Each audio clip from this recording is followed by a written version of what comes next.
मान लिया जाए आपको डिस्ट्रिक्ट मजिस्ट्रेट बना दिया जाता है, आप यूपी की रहने वाली हैं ना? Yes sir. यूपी के किसी ज़िले में आपको डिस्ट्रिक्ट मजिस्ट्रेट बना दिया जाता है। Yes sir. पहली बात आपने की कि आप चाहेंगे कि कम्युनल हार्मोनी बनी रहे। Yes sir. Vote bank politics में हम लोग ना पड़े। और एक ही दिन आपको हिंदू समाज आता है आपके पास, कहता है कि साहब हमें रामनवमी का जुलूस निकालना है। मुस्लिम समाज आता है आपके पास कि साहब हमें आज तजिया निकालना है, और एक ही रूट से निकालना है हमें। एज डिस्ट्रिक्ट मजिस्ट्रेट आप क्या करेंगी? सर यहाँ पे दोनों दलों की भावनाओं का सम्मान करना चाहिए, क्योंकि दोनों ही अपने अपने धर्म को एक तरह से रिप्रेजेंट करना चाहते हैं। इसके लिए मैं उनके लीडर जो भी होंगे उनसे बात करूँगी कि वो एक ही जगह से निकालना, या तो वो अलग अलग रास्ते चुन लें, बट अगर उनकी ज़िद है कि एक है तो टाइम में थोड़ा सा अंतर कर दिया जाए, जिससे दोनों सद्भावना से अपना काम कर सकें। अच्छा, जो भी सर ने सवाल पूछा हो जिसका मैं वहीं से शुरू करता हूँ। आपने कहा सभी लोग बड़े सहिष्णुता से रहते हैं। मैं तो सहमत नहीं हूँ इस विचारधारा से।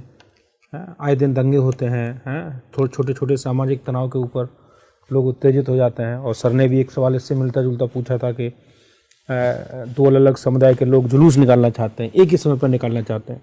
आपने कहा कि हम उन्हें अलग टाइम दे देंगे, लेकिन ये लड़ाई तो उसी बात की है, साथ साथ निकालेंगे।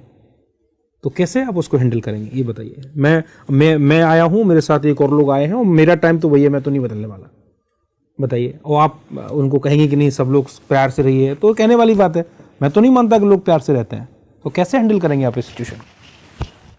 सर अगर वहाँ की मैं डिस्ट्रिक्ट मैनेजर हूँ तो मेरे पास अथॉरिटी है कि मैं उन दोनों को मना भी कर सकती हूँ जुलूस निकालने के लिए। तो यहाँ पे मैं उन्हें पहले एक प्रपोजल दूंगी कि आप लोग इस टाइम पे निकाल लीजिए, जिससे लॉ एंड ऑर्डर मेंटेन रहे। बट अगर वो नहीं एग्री करते हैं तो मैं उन्हें मना भी कर सकती हूँ कि आप दोनों को ही फिर परमिशन नहीं दी जाएगी जुलूस निकालने की। जब आप दोनों लोगों को मना करेंगी तो उसमें से एक जो उसका आयोजक है वो वहाँ के जो विधायक हैं उनका भाई है, वो उस कमेटी का चेयरमैन है, और वो बहुत प्रभावशाली है। 70 वर्ष से उसकी सीधी पहुँच है, और वो आपके पास भी बैठता है। उस दिन वो भीड़ उसके साथ है, तो वो भीड़ को देख के और ज़्यादा उत्तेजित हो गया है, और वो आपसे उसका जो एक नजरी लगाव है, जो आपके पास उठता बैठता है। जो डीएम आपके पास कई बार सिफारिशें लेके आया है, आपने उसकी 1-2 सिफारिशें छोटी मोटी मानी भी है। उस दिन वो आपसे ये सिफारिश मनवाना चाह रहा है। विधायक का भाई है, मुख्यमंत्री जी अभी कुछ दिन पहले उसके यहाँ आके गए हैं। बताइए अब आप कैसे मना करेंगे? सर अगर उससे मेरा कोई कांटेक्ट है या मैं उसको जानती हूँ तो भी एज अ डीएम मुझे सोशल परिप्रेक्ष्य में काम करना होगा। मैं किसी पर्सनल के लिए काम नहीं कर सकती हूँ।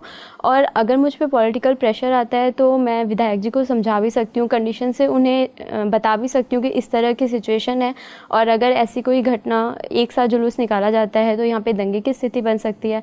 और अगर फिर भी वो पॉलिटिकल प्रेशर बनाते हैं तो मैं डिनाई कर दूँगी कि अच्छा चलिए, इसी में एक सिचुएशन और जोड़ते हैं। आपने उसको मना कर दिया, वो मान गया, लेकिन इन द मीन टाइम आपके जो मंडलायुक्त हैं, कमिश्नर हैं, जो आपसे 10 साल सीनियर हैं, उनका अगला रिंग आता है, कहता है नहीं इसमें जो दूसरा एक जो धर्म विशेष है उसको परमिशन नहीं देनी है और इनको परमिशन देनी है, इनको उसको टाल देना है। तो उस स्थिति में क्या करेंगे? वो तो आपको सीनियर है और वो आपको आदेश दे रहा है कि आप उनको उस पक्ष को दे दीजिए जो कि सत्ता पक्ष है, और जो दूसरा व्यक्ति है जो कि दूसरा धर्म विशेष का उसको नहीं देना है या उसको टाल देना है कोई बहाना बना के। उस स्थिति में आप क्या करेंगे? और वो आपके सीनियर है, इमीडिएट सीनियर है, आपके कमिश्नरी में ही बैठते हैं जहाँ पे वो आपके रोज मीटिंग लेते हैं। सर पहले मैं उन्हें कंडीशन से अवेयर कराऊंगी और इसके क्या वो तो अवेयर है, आप उन्हें क्या, वो तो आपके सीनियर भी हैं। तो सर मैं उनसे अपील करूंगी कि वो मुझे रिटर्न में लिख के दें, और इसके जो भी कॉन्सिक्वेंसेज होंगे उसकी रिस्पॉन्सिबल फिर मैं नहीं होंगी। मैं उन्हें ऐसा स्पष्ट कर दूंगी। ओके, मतलब आप उन्हें बोल देंगे कि वो लिखित में दें, वो तो नाराज हो जाएंगे, आपकी करेक्टर रोल भी वही लिखेंगे। नहीं, आप सोच लीजिए, आप मुझे आराम से तसल्ली से जवाब दीजिए। मैं ये कह रहा हूँ कि आपकी जो करेक्टर रोल है जिसके आधार पर आपका अपना प्रमोशन डिपेंड करता है, वो उसको खराब कर देंगे। वो लिख देंगे कि she is very poor officer and he will grade you between 1 to 4 marks which are very poor for your promotion purposes. Then what exactly will you do in that situation? Sir मैं यही करूँगी, मैं उनसे return में लिखने को दूंगी और जो भी कॉन्सिक्वेंसेज होंगे उसके रिस्पॉन्सिबल फिर वही होंगे। और जो मेरा फीडबैक है ये मेरे काम पे डिपेंड करता है। इस तरह के पॉलिटिकल प्रेशर तो आते ही रहेंगे। अगर मैं हर समय झुकती हूँ और इसकी चिंता करती हूँ कि मेरा फीडबैक कैसा रहेगा, तो ये तो मेरे लिए ही नेगेटिव होगा। आपके लिए नेगेटिव होगा तो आप तैयार हैं, पुअर परफॉर्मेंस आपकी होगी उसके लिए आप तैयार हैं। ओके, अच्छा एक बहुत छोटा सा सवाल मैं आपसे